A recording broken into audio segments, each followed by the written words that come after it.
Next we shall discuss on the Euclid's postulates. So here we have 5 postulates given by Euclid. First postulate states that a straight line may be drawn from one point to any other point. So suppose I keep some 3 points, anywhere you want you can keep. So a straight line may be drawn from one point to any other point. Say suppose I will start from this point A. I will label as B, C and D. From A, I can join up to point B, or from A, I can join up to point D, or from A, I can join up to point C. So starting from one point to any other point, a straight line can be drawn. So that is what his first postulate means. Very simple. A straight line may be drawn from one point to any other point. This side you want to keep? No problem. E, right. Here you want to keep F? Yes, draw. A straight line can be drawn from one point to in any direction you want up to any other point you can draw the line. That is the statement of first postulate. Second postulate, children, I have written in the form of points, but you should learn it in the form of first postulate, second postulate, third postulate, fourth, fifth postulate, like that, children. Second postulate states that a terminated line can be produced indefinitely. So, in the beginning of this session, children, I showed you two types of line. One line which had arrowheads on either sides, which means I said that line is continuous. So this other line is this type of line, AB, say, has the end points. So a terminated means this line is ending at point A and point B. So this is a terminated line which has end points. A terminated line can be produced indefinitely. On either side, the line can be extended. See, however long I want, I can extend the line. That is the second postulate. Third postulate, a circle can be drawn with any center and radius. Is no this is, say, suppose this is center C. I can draw circle. Radius means you know, no children. This is center C. Say this is circles. From circle to any point on the circle, the straight line what you draw is called the radius. Now, this is the radius of this circle. So, from this center to point A here is the radius. With the same center, I can draw one more circle with little bigger radius, or one still more big circle with little bigger radius. Or if I consider one more point, to this point also, I can draw as many circles I want of different radii. Radii is the plural of radius. So that is what his third postulate means. A circle can be drawn with any center and with any radius. Fourth postulate, all right angles are equal to one another. Obviously, no children, you know what is a right angle. You know what is a right angle triangle. Any two right angle triangles you consider, you know one angle is equal to 90 degrees. So, any two right angles you consider, they are always equal, DEF. So, all the right angles are equal to one another.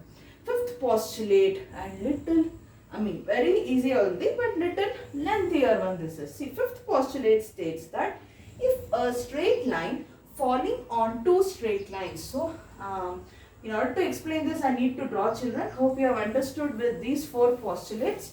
It is very simple and very straight sentences. It is not that difficult. So you can read from the textbook. Fifth postulate says if a straight line falling on two straight lines makes the interior angle. So let us cut it. Why? Because simultaneously we will draw so that you will understand it better. If a straight line, this is falling on two straight lines. So here we should make a line to fall on two straight lines. So, before drawing this line, if a straight line is statement only. Before drawing this straight line, children, we should keep ready two lines. So, I will draw two lines. They have not mentioned that the line should be parallel. So, why should I draw parallel lines? I will draw two lines like this. However you want, you can draw. let me label as AB and CD. I drawed. So if a straight line falling on two straight lines, just these planes are straight. Now I will make a line to fall on these two straight lines. DE, you say, makes the interior angles on the same side of it. So, taken together less than two right angles. So, just now we discussed one postulate on the right angle. Any right angle triangle you consider, they are equal to one another. So, right angle triangle means its angle should be equal to one of the angle is 90 degree. That all we know. Same side of the taken less than two right angles means one right angle is 90 degree and another right angle is 90 degree. So, sum of their right angles means it should be 180 degree. So, we will mark two interior angles such that their sum is less than two right angles means 180 degree. Then the two straight lines, if produced indefinitely, meet on that side on which the sum of the angles is less than two right angles. So, what I will do now is, children, I will explain it to you from figure, then we will go to the statement. If a line is drawn from two straight lines, so these are two straight lines, children. Here they are telling that if at all the interior, after drawing this line, this is the transversal. So interior angles, these two are exterior angles, whereas these four are interior angles, children. So for now, let us consider the interior angles.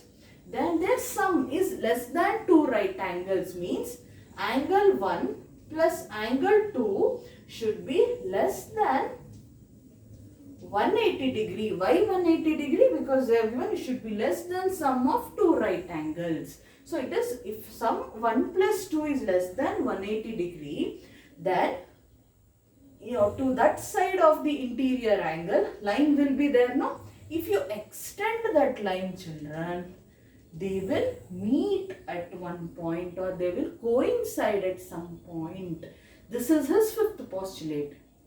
What he says is, if you consider two straight lines and make a line to fall on these two straight lines, that line, the transversal, makes the interior angle with the other two lines. If at all, the two interior angles sum when you take, if it is less than the sum of two right angles, that is 180 degree, then that side of that wherever you mark the interior angle, no, that side of the lines, if you extend, children, then they will coincide or that will meet at one point.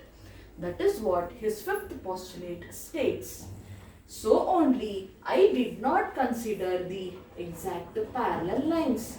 What will happen if we consider parallel lines? We know the property. Yes, so the parallel lines, how many ever or indefinitely you produce it, they will never ever meet each other or they will never cross or coincide each other. That is the reason we should not consider the parallel lines here. Just they have mentioned two straight lines. So two straight lines. And obviously if their angle should be, sum of their angles, interior angles is less than 180 degree, means this is how you should write it. So if we consider two straight lines and make a line to fall on it, such that the interior angles formed, their sum is equal to, sum is less than the sum of two right angles, then the line produced on that side will coincide or meet at some point. This is the Euclid's fifth postulate, children. So, I will read it once from the textbook for your clarification. You have it in page number 32 in your textbook, children. All the postulates, postulate 1, 2, 3, 4, 5 we have. First 4 are very easy. Fifth one, let me read it for you. If a straight line falling on two straight lines makes the interior angle on the same side of it taken together less than two right angles, then two straight lines, if produced indefinitely, meet on that side on which the sum of angle is less than two angles. That is what it means, children. This is the Euclid's fifth postulate. So all the 5 postulates and that related pictures or figures you have in the textbook, children, I want you all to write everything in your classwork. Next, we shall solve the exercise. Before that, so after studying about Euclid's axioms and postulates, children, we shall move on to exercise 2.1.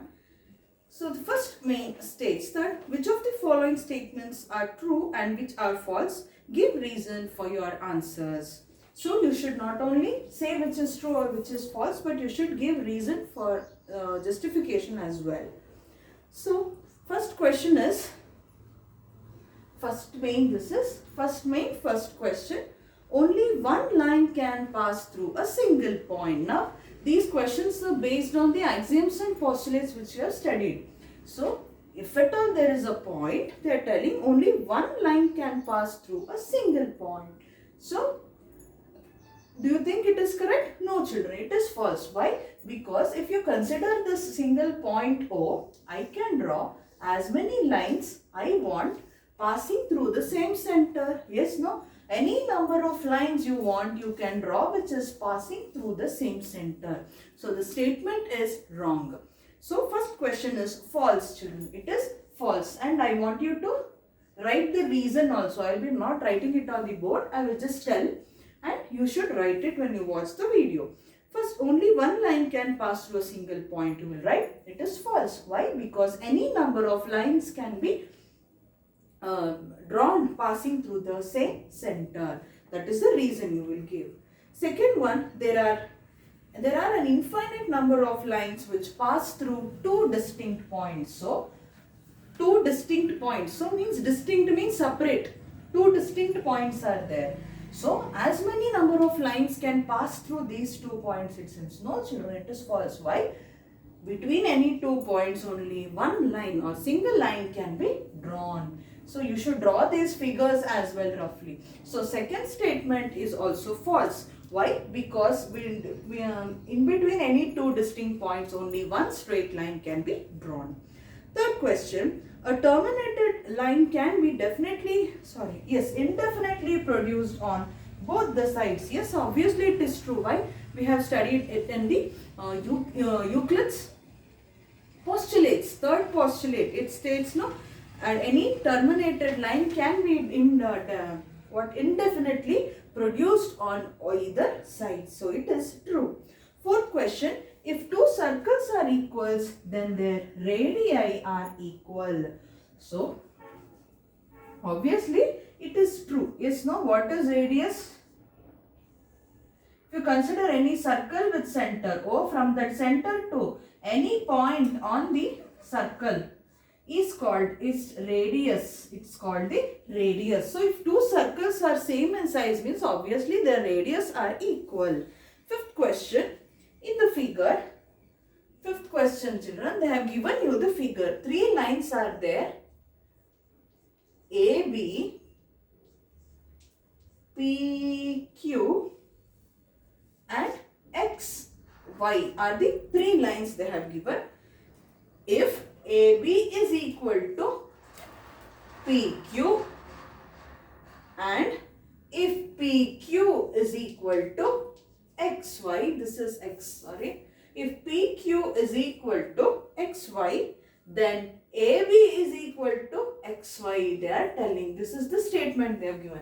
3 lines are there, children, AB, PQ and XY. They are telling that this length A line AB is equal to PQ and this P line PQ is equal to the third line XY. Means, then this AB is equal to XY. It is true. They are asking whether it is true or false. Of course it is true. Why? Remember, they recall the first point of axioms under Euclid's axioms. What was the first axiom given by Euclid? If equals are added to equals, then whole are, sorry, not that one. One more axiom was there, no? First point.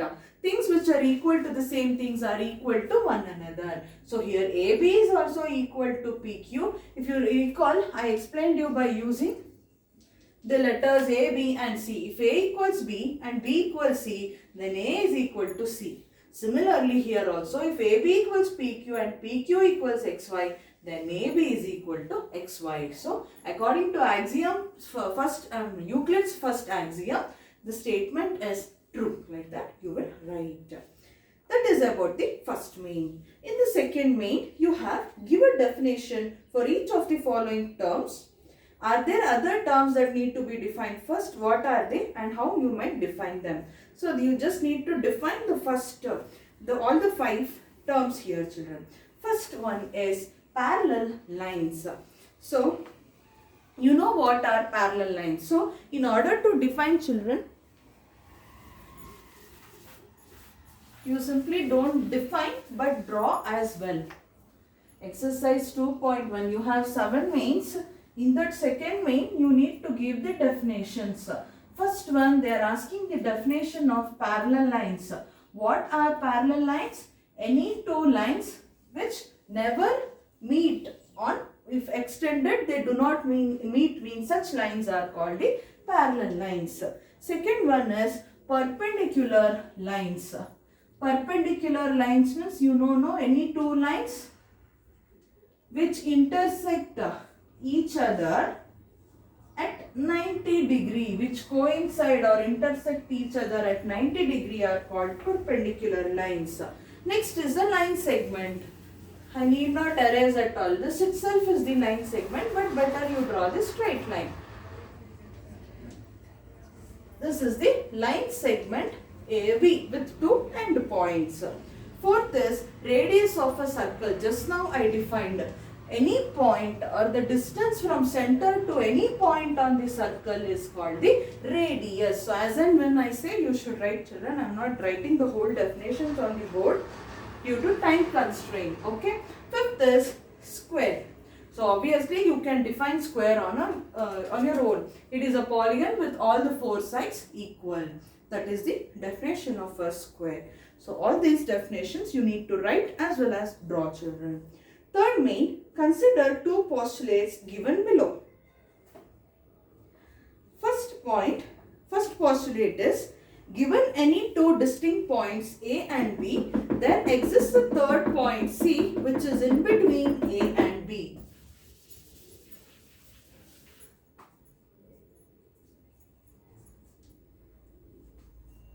So first postulate says that given any 2 distinct points A and B. So let us consider 2 points A and B. There exists a third point C which is in between A and B. Yes, no, if at all you join this points A and B, children, then in between A and B a point lies which is defined, which is labeled as point C. So obviously C is the midpoint of the line AB or the line segment AB. So what they are telling is there exists a third point C which is in between the A and B. Second postulate says there exists at least 3 points that are not on the same line. So do these postulates contain any undefined terms? Are these postulates consistent? Do they have Euclid's postulates? Explain is the question. So hope you have understood the 2 postulates given. The question is, do these postulates contain any undefined terms? In the beginning of the session, I said you few terms which was given by Euclid which are undefined. So which are those terms present in these 2 postulates they are asking us. So first there are 3 questions, whole question is divided into 3 parts, children. So you should answer it in 3 parts. In that first part says, which are the terms? Means terms like point, distinct point, and what are their same line? 3 points is point and all are included. Point, distinct point, straight line, all these are the terms which are undefined. You should write 1 sentence. Second part of the question says, are these postulates consistent? Yes, these postulates are consistent. Yes, no, why? Because the 2 postulates also are completely different. Yes, no, this first postulate is based on this concept of midpoint or something like that. AB is equal to BC, AC, B is AC plus BC, like that. But second postulate is completely different, children. There exists at least 3 points that are not on the same straight line. So they are consistent. Third part that you should write as second part answer. Third, do they follow from Euclid's postulates? Explain, they are telling. Do they follow Euclid's postulates? No, they do not. But they are based on Euclid's axioms. Yes, no, that you should write. No, they do not follow Euclid's postulate, but they follow Euclid's axiom. Which axiom you should write means here it is given, no, axiom 4, that is things which coincide with one another are equal to one another. Things which coincide with one another are equal to one another. So it is not based on Euclid's postulate, but it is based on his axiom. Which axiom? Fourth axiom statement you should write, children. That is about the third main. Fourth main is, if a point C lies between 2 points A and B such that AC is equal to BC, then prove that AC is half of AB. So, 2 points. So, let us consider a line AB and a point C lies between 2 points. AC is BC, means same figure, children. There lies a point C on the line AB such that they have given us that AC is equal to BC. Then we need to prove that AC is half of AB. So, we all know that by looking at the figure, if at all C is the midpoint, then this midpoint C is dividing this whole line AB into 2 equal parts. That is AC and BC. And those 2 equal halves are also equal. We know that. But mathematically, we need to prove it. How do we prove? Is the question. They have given that this AC is equal to BC. We need to prove AC is half of AB. We need to prove. So to prove, let us consider the given data. What is given? They have only given that AC is equal to BC. What we will do is add AC on both the sides. Andre, they have given us, no, the length AC is equal to BC. If you add AC on both sides of this, means already AC is there plus AC I will write. Already BC is there plus AC I will write. I am adding AC on both the sides. So AC plus AC, it is like 1 AC plus 1 AC. So it will become 2 AC is equal to BC plus AC. So what is BC plus AC? It is nothing but AB. BC plus AC is nothing but, according to, you can write the reason for taking BC plus AC is equal to AB by fourth axiom of the Euclid's fourth axiom. You can give the reason. So if you replace BC plus AC by AB, children, what is AC? AB is there on the RHS. In between 2 and AC, there is multiplication sign. If you send 2 to other side, it becomes divided by. So AC becomes AB by 2. Or if you want to write it in terms of asked question, AC is half of AB. Hence, proved. Now, how we are proving? By making use of fourth axiom of given by Euclid.